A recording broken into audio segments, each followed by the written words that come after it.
Good day students. हम पढ़ रहे हैं प्राचीन भारतीय राजनीतिक चिंतन। आज हम देखेंगे राजनीतिक संगठन और राज्य शिल्प प्राचीन भारत का, political organisation and state craft. प्राचीन भारतीय राजनीतिक चिंतन में राजनीतिक संगठन और राज्य शिल्प या शासन कला और कूटनीति के सिद्धांत अत्यंत विकसित रूप में मिलते हैं। राज्य का साप्तांग सिद्धांत, 7 organ theory of the state, राजनीतिक संगठन का सर्वमान्य सिद्धांत था, जिसे मनुस्मृति और कौटिल्य के अर्थशास्त्र में विशेष स्थान दिया गया है। इस सिद्धांत के अनुसार राज्य एक शरीर की तरह है जिसके 7 अंग माने गए हैं। और इसके अंग किस प्रकार से हैं? स्वामी यानी जो राजा है वो इसका शीर्ष है। शीर्ष माने सिर है। किसी भी शरीर का जो स्वामी है उसका सिर होता है। इसी तरीके से जो स्वामी है वो राज्य का शीर्ष है, श्रेष्ठ है। अमात्य यानी मंत्री राज्य रूपी शरीर की आंखें हैं। सुहृदय अर्थात राज्य के मित्र राज्य के कान हैं। कोश यानी मुख राज्य का मुख है। सेना राज्य का मस्तिष्क है। दुर्ग राज्य की बाहें हैं और पुर राज्य की जंघाएं हैं। तो ये सप्तांग सिद्धांत है जो कौटिल्य ने दिया था। एक और विद्वान प्राचीन भारतीय राजनीतिक चिंतन के बारे में लिखते हैं जिनको हम शुक्राचार्य के नाम से जानते हैं, और उन्होंने अपनी शुक्र नीति में कहा है कि राज्य वृक्ष की तरह है। कौटिल्य ने माना कि राज्य शरीर की तरह है।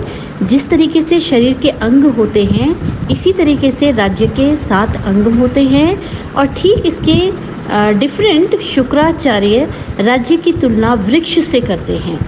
और वो ये कहते हैं कि इस वृक्ष के 6 शाखाएं हैं, यानी जो राज्य रूपी वृक्ष है इसको वो 60 गुण्य नीति कहते हैं। इसके 6 सिद्धांत हैं। वो क्या हैं?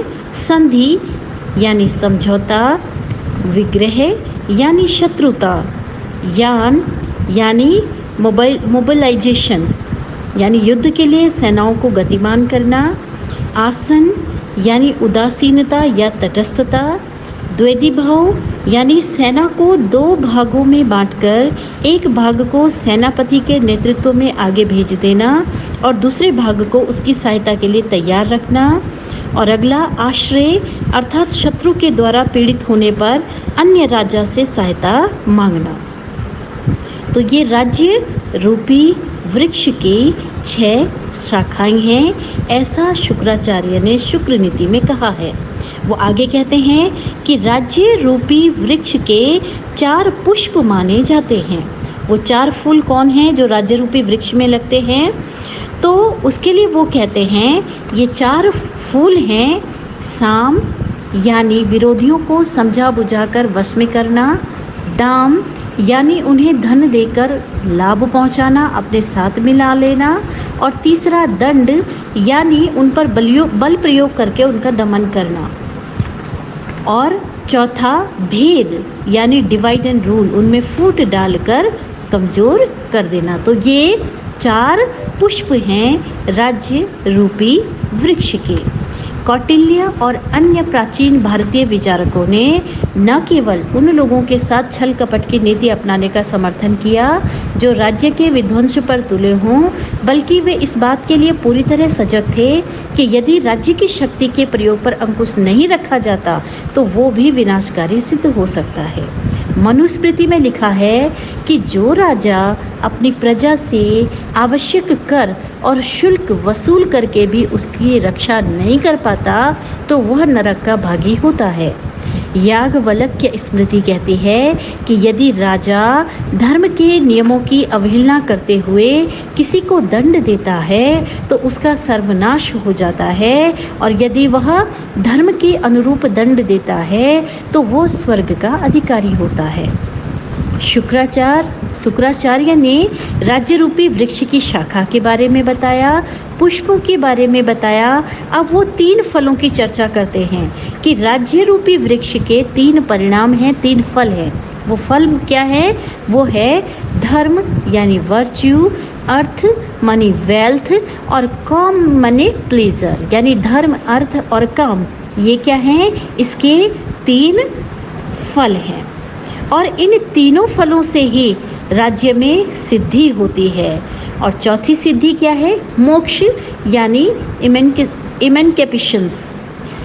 कुल मिलाकर प्राचीन यूनानी राजनीतिक चिंतन की तरह प्राचीन भारतीय चिंतन में भी राज्य की संकल्पना सद्जीवन के स्रोत एवं साधन के रूप में की गई है।